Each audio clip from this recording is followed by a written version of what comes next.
से क्या लाभ? उन्होंने कहा जब जयकारा कोई लगाता है ना तो उनके पांव से लेके सर तक सारा पाप उड़ जाता है, क्योंकि जयकारा तो परमात्मा की है ना। अच्छा बताइए, वो उड़ता है तो जाता कहाँ है? उनका यो सारा पाप तो उड़ जाता है, जाता कहाँ है? तो वो बताए कि जो जयकारा नहीं लगाता है उनके सर पर बैठ जाता है। तो जिनको जयकारा, जिनको अपने पाप रखना है सर पे दूसरे का भी, वो जयकारा नहीं लगाएंगे, और जिनको अपना पाप उतारना हो क्या कहेंगे? बोलो श्री कृष्ण कन्हैया लाल की। ये बात महामती प्राणनाथ जी महाराज जी कहते हैं, प्यारे सुंदर साथ जी, ये चौपाई जो आपको सुनाई जा रही है, इस चौपाई से ही आपका कल्याण हो जाएगा। ये परमात्मा का साक्षात मुखार बिंद से निकला हुआ वाणी है। इस भूमि की जर्रे जर्रे पवित्र हो जाएंगे। जमीन को तो छोड़िए, यहाँ के पेड़ पौधे पशु पक्षी जीव जानवर भी, उनका भी कल्याण हो जाएगा। महामती प्राणनाथ जी महाराज जी दर्शाए, निज नाम सोई जाहिर हुआ, जाकी सब दुनी राह देखता, मुक्ति देसी ब्रह्मांड को आए ब्रह्म आत्म सत्ता।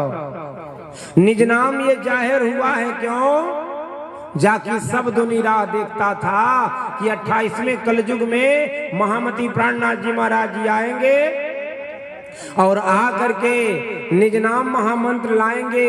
उस समय हम लोग आएंगे। सतयुग त्रेता द्वापर के राजाओं ने कई दुख सहे, सत ना छोड़े सोया दिन के कारण।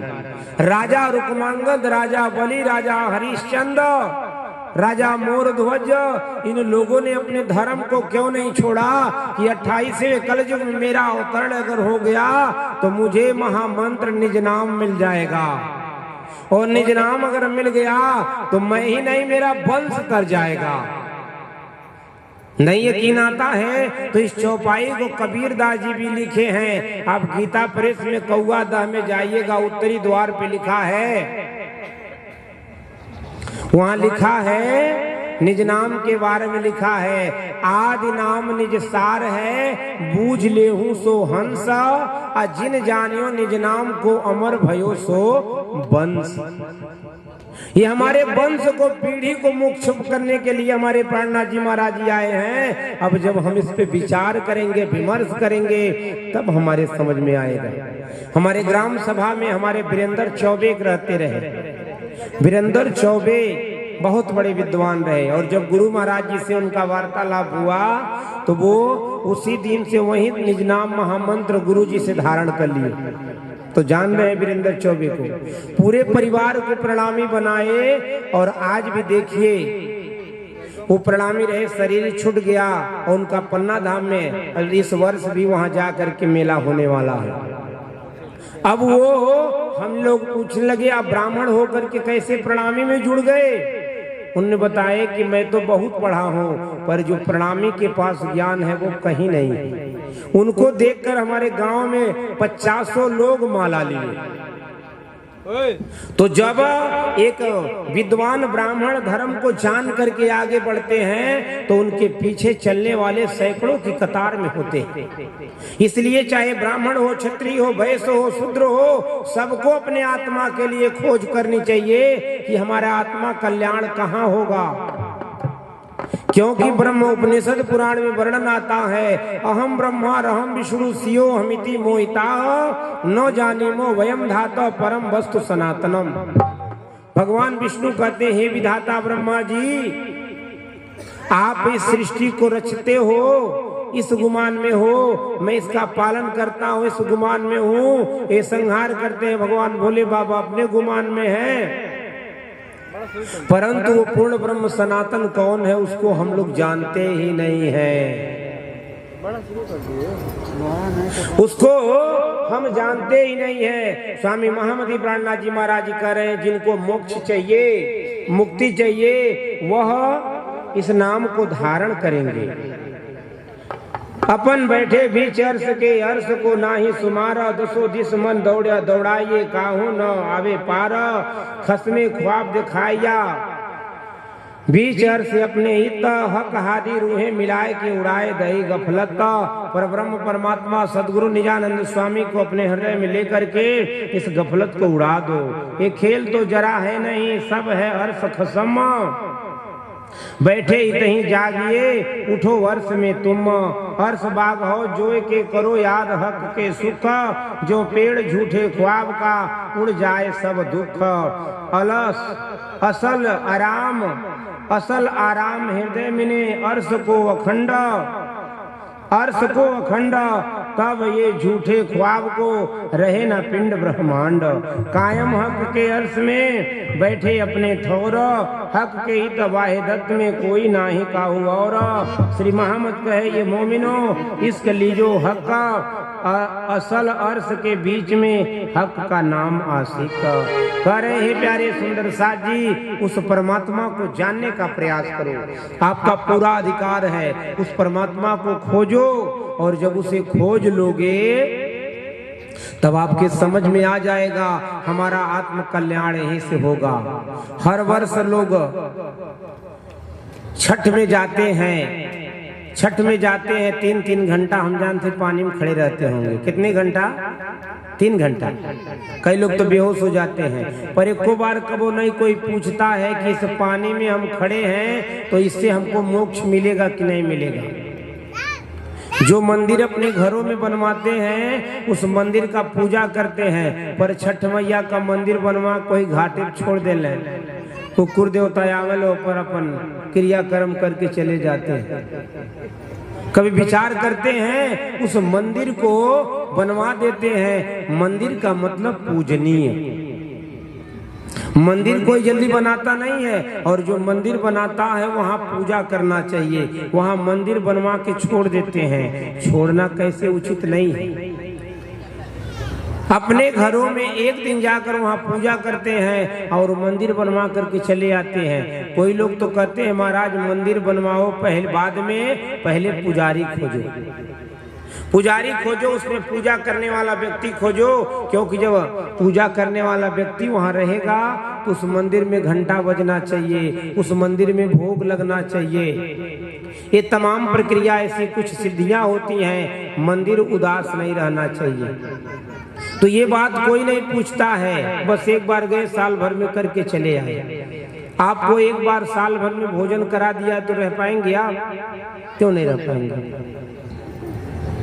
इस पे हमें विमर्श करना चाहिए। मोहम्मद श्री प्राणनाथ जी महाराज जी कह रहे हैं प्यारे सुंदर साथ जी,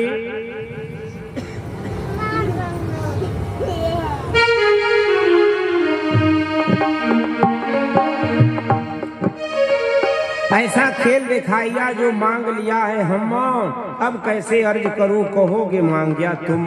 परम धाम से हम लोगों ने क्या मांगा है? दुखवत लीला मांग लिया है। ये दुखवत लीला मांग लिया है। ये माटी का जो शरीर मिला है, इस माटी के शरीर से आपको परमात्मा मिल जाएंगे। खोज करना चाहिए, क्योंकि महामती प्राणनाथ जी महाराज जी आप दर्शाए, खोज बड़ी संसार रे तुम खोजो साधो। खोज बड़ी संसार रे तुम खोजो साधो। खोजत खोजत सदगुरु पाइए, सदगुरु संग करतार रे तुम खोजो साधो। पर इस शरीर को क्या खिलौना कहा गया है? किसी संत ने गाए एक बड़े सुंदर शब्दों में, तूने अजब रचा धनी धाम खिलौना माटी का। तूने अजब रचा धनी धाम खिलौना माटी का।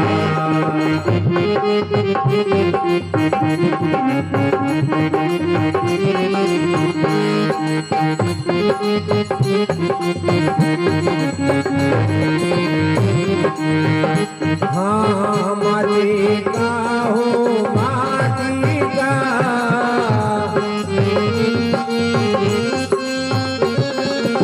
माटी का हो माटी का। तूने अजब रचा धनी नाम खिलौना माटी का।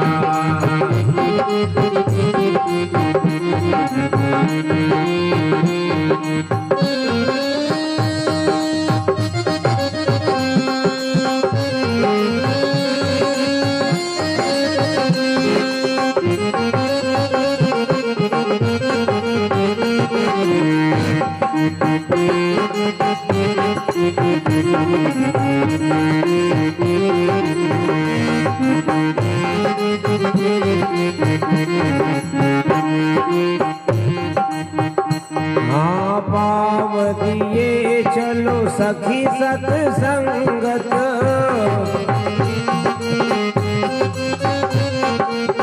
पाव दिया सखी चलो सत्संगत,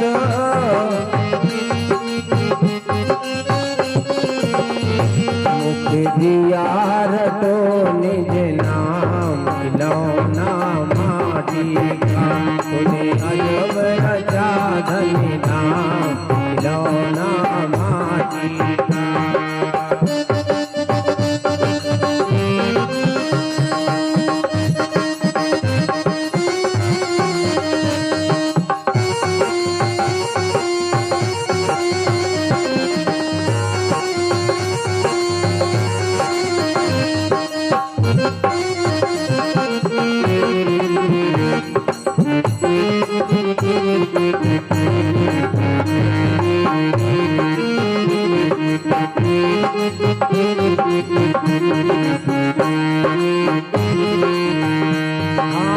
हाथ दिया प्रभु ताली तो बजाओ,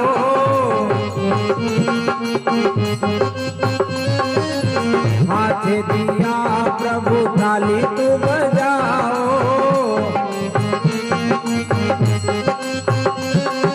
मीठे मीठे स्वर में प्रभु के गुण गाओ,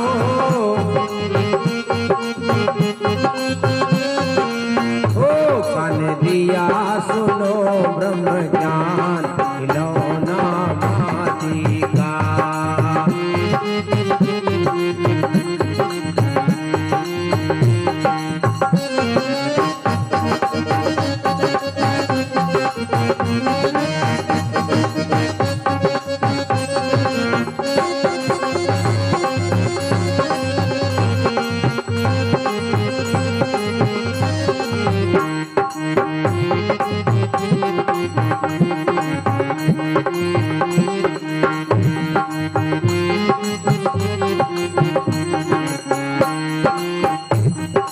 हाँ सुंदर तन तुम्हें दिया प्रभु ने,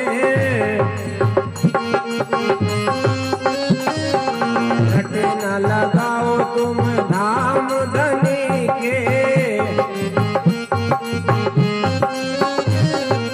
हाँ सुंदर तन तुम्हें दिया धनी ने, घट न लगाओ तुम धाम धनी के, सखी चलो जल्दी से पन्ना धाम, खिलौना माटी का तुम्हें अजब रचा धनी नाम, खिलौना माटी का।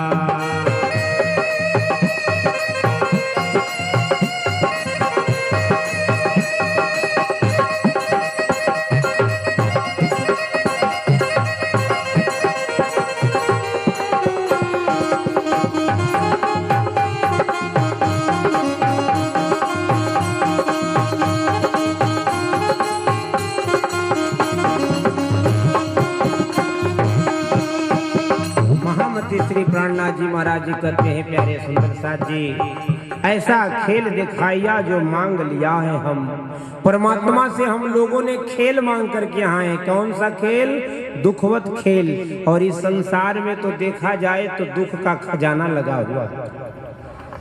अब कैसे अर्ज करूं? कहोगे मांगया तुम, अब कैसे आप अर्ज करोगे हे प्रभु मुझे यहाँ से ले चलो?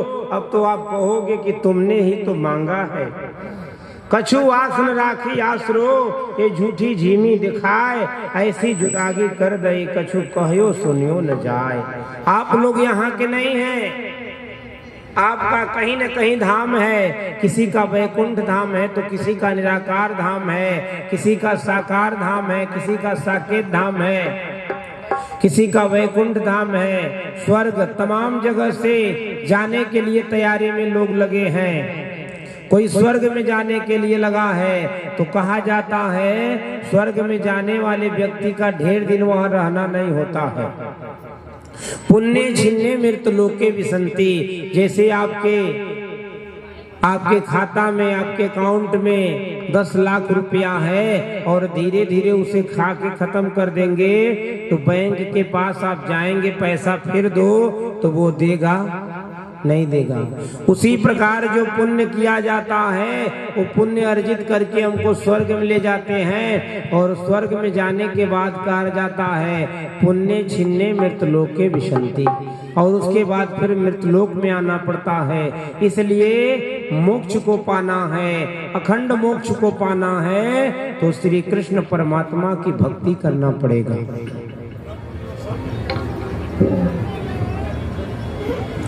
महामती श्री प्राणनाथ जी महाराज जी दर्शाते हैं प्यारे सुंदर साथ जी, कछु वास न राखो आसरो, ये झूठी जीमी दिखाए। ये परब्रह्म परमात्मा ने हमको झूठी जीमी दिखा दिए, ऐसी जुदागी कर दई कछु कहो सुन्यो न जाए। हम तो कहते हैं परम धाम की आत्मा है, परंतु परम धाम जैसे लगता हमारा परम धाम कितना दूर है, बहुत दूर ऐसा लगता है। बैठी अंग लगाए के ऐसी करी अंतराय, ना कछु नैनो देखत ना कछु आप ओल खाए। परम धाम में हम लोग एक दूसरे से सट करके बैठे हैं। कैसे? जैसे दाड़ीम की कलियां। दाड़ीम का मतलब होता है अनार का दाना। अनार के दाने छिलके को उतार सकते हैं, उतार के देखिएगा, परंतु जब उस दाने को निकालेंगे तो एक दूसरे से सटा रहता है, उसमें से पानी आ जाता है, खून आ जाता है। उसी प्रकार से परम धाम में हम लोग ऐसे सट करके बैठे हैं, इतना एक दूसरे से दब करके बैठे हैं कि हमको एक दूसरे से कोई अलग कर सकता नहीं। जैसे देखिए माताएं बैठी यहाँ कह रहे हैं ऐसी जुदागी कर दई कछु कहो सुन्यो न जाए, बैठी अंग लगाए के ऐसी करी अंतराय। हम लोग परमधाम में एक दूसरे से सट कर बैठे हैं, पर यहाँ तो ऐसे दूर कर दिए हैं, दूर से दूर, एक दूसरे से दूर कर दिए हैं। बैठी अंग लगाए के ऐसी करी अंतराय, ऐसा अंतर कर दिए हैं। ना कछु नैनो देखता, हम लोग इस नैन से परम धाम को भी देख नहीं रहे हैं, अक्षर धाम को भी नहीं देख रहे हैं, बैकुंठ धाम को भी नहीं देख रहे हैं। ना कछु नैनो देखता ना कछु आप लखाए, और ना ही तो कुछ हमें लखने को अवसर मिलता है। बैठी अंग लगाए के ऐसी दही उल्टाए, न कछु दिल की कह सको न पिया शब्द सुनाए। अपनी बात अपने राज्य से कह भी नहीं सकते हैं, और राज्य हमारे हैं, इतना दूर हमसे हैं, हम अपनी बात उनसे कह नहीं सकते हैं, उनकी बात सुन नहीं सकते हैं। अब उसके लिए माध्यम क्या बना? प्राणनाथ जी महाराज जी ने हमको 18,758 चौपाई दे दी। ये 18,758 चौपाई के द्वारा धीरे धीरे हम लोग जग रहे हैं, एक दूसरे को बता रहे हैं कि सबका मालिक एक पूर्ण ब्रह्म परमात्मा है, सच्चिदानंद है, उनका ध्यान हम सभी को करना चाहिए। और चिंतन भी हमको उनका ही करना चाहिए, क्योंकि कहा जाता है जिनका जो चिंतन करता है मरने के बाद वहीं चल जाता है। भगवान शंकर जी माता पार्वती से कह रहे, हे पार्वती, ऐसा ही संसार है, इस संसार में जिसका चिंतन जहाँ होता है वहीं चली जाती है। अंता मता सोई गता। भगवान शंकर जी कहते हैं अंता मता सोई गता। यहाँ गोस्वामी जी कहते हैं जन्म जन्म मुनियतन कराई, अंत समय मुखयावत नाई। बहुत प्रयास किया जाता है, लोग प्रयास करते हैं, मरते समय इनको भगवान का नाम सुनाओ, भगवान का नाम सुनाओ।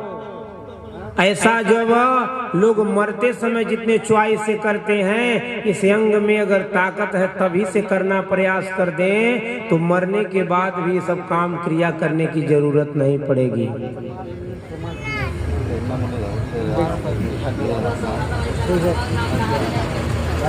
महामती प्राणनाथ जी महाराज जी कह रहे हैं प्यारे सुंदर साथ जी, न कछु दिल की कह सको न पिया शब्द सुनाए। ना तो अपने दिल की बात वहां तक हम कह सकते हैं, ना पिया शब्द हमें सुनाने को मिलता है। बैठी आंखें खोल के अंग सो अंग जोड़, आशा उपजे हर्ष को सो भी दई मोहे तोड़। अरे प्यारे सुंदर साथ जी, हमें देखा जाए तो बैठी आंखा खोल के अंग सो अंग जोड़। परम धाम में एक होता है ना, मनुष्य जागते रहता है, इसे ताकता रहता पर शरीर सुन्न हो जाता। कभी कभी देखा जाता है कोई गाड़ी चलाते हैं, गर्मी का सीजन हो तो बिल्कुल आंख ताकती रहती है पर हंडिल चलती रहती है और उसके बाद अचेत हो जाते हैं उसी में, गाड़ी में ही। इसी से एक्सीडेंट होता।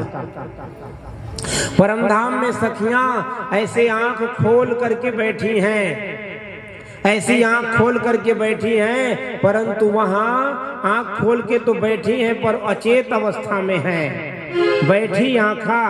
बैठी आंखें खोल के अंग सो अंग जोड़, आशा उपजे अर्श को सो भी दई मोहे तोड़। सदा सुख दाता श्री धाम धनी अंगना तेरी जोड़, जानो सनमंद कबू ना हो तो ऐसा किया बिछोड़।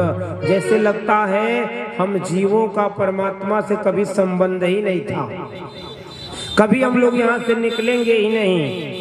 परंतु जब ये वाणी हमको दर्शाती है, वाणी हमको बताती है, तो इस वाणी के द्वारा हम वहां पहुंचने का पूरा प्रयास करते हैं। बैठी सदा चरण तले कबू न्यारी ना निमक नेसा, पाए ना नाम ठाम दिस कहूँ ऐसा दिया विदेश। जैसे विदेश में लोग चले जाते हैं, अब विदेश से पूछो किस जंगल सिकड़ी ग्राम सभा को हमको जाना है, तो विदेश से कोई बताएगा नहीं, जानेंगे जंगल सिकड़ी कहाँ है। गोरखपुर को तो जान सकते हैं, वो भी बड़ा प्रयास करेंगे तो, परंतु यहाँ को देखा जाए कि पूछा जाए जंगल सिकड़ी कहाँ है तो विदेश का व्यक्ति नहीं बताएंगे। उसी प्रकार हमारी आत्मा परम धाम से आकर एक जाल में फंस गई है। अब यहाँ से हम कहाँ जाएं, ये खोज करना है। पर हमको आए कितना बार हुआ, मात्र क्षण भर हुआ। महामती श्री प्राणनाथ जी महाराज जी कहते हैं, एक बार दृष्टांत में आते हैं कि कितना समय हमको हुआ है, मात्र क्षण भर संसार में आए हुआ है और हमको सतयुग त्रेता द्वापर सब बीत गए, पता नहीं चला। एक बार की बात है, सुदामा जी जब गए भगवान द्वारिका के पास, वहां पहुंचते हैं तो उनकी मनोकामना पूर्ण हुई और घर आए तो उनको क्या मिला, संपत्ति भरपूर मिली। संपत्ति भरपूर मिल गई और जब संपत्ति मिल गई तो भगवान को भुला गए। मैं बताता हूँ ना, आप गरीब हैं तो परेशानी है, अगर ज्यादा धनी हो गए तो बहुत बड़ी परेशानी हो गई। तब छुट्टी है नहीं है, कथा सुनने के लिए भी छुट्टी नहीं है। कहेंगे ये नुकसान हो जाएगा, वो नुकसान हो जाएगा, पर हमारा क्षण क्षण नुकसान हो रहा है, इसको हम नहीं देख पा रहे हैं।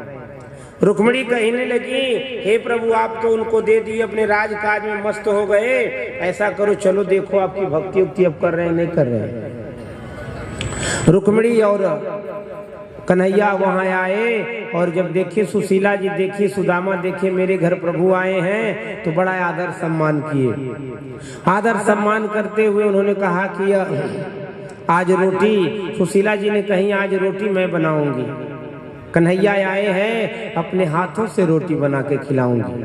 कभी आप लोग भी कभी नहीं, रोज कन्हैया को रोटी बना बना अपने हाथ से खिलाओ, बिना लहसुन प्याज का प्रभु को भोग लगाओ और भोग लगा करके आनंद मंगल से स्वयं भी आप रहोगे और आपके परिवार भी रहेंगे। जिनके घर में भगवान का भोग लगता है उनके घर में प्रेत नहीं जाते हैं, जिनके घर में मांस बनता है उनके घर में प्रेत कोने कोने में दौड़ते हैं।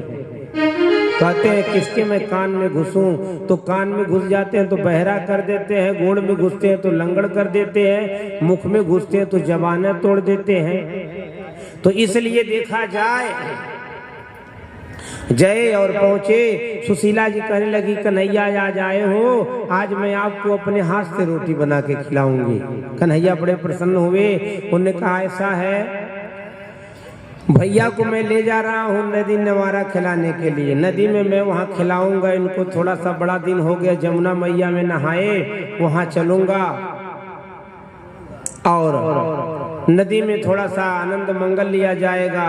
कन्हैया लेकर सुदामा जी को गए और सुदामा जी को लेके गए वहाँ पे। उन्होंने कहा हम लोग बूढ़ी बूढ़ान खेलेंगे, पकड़ी पकड़ान।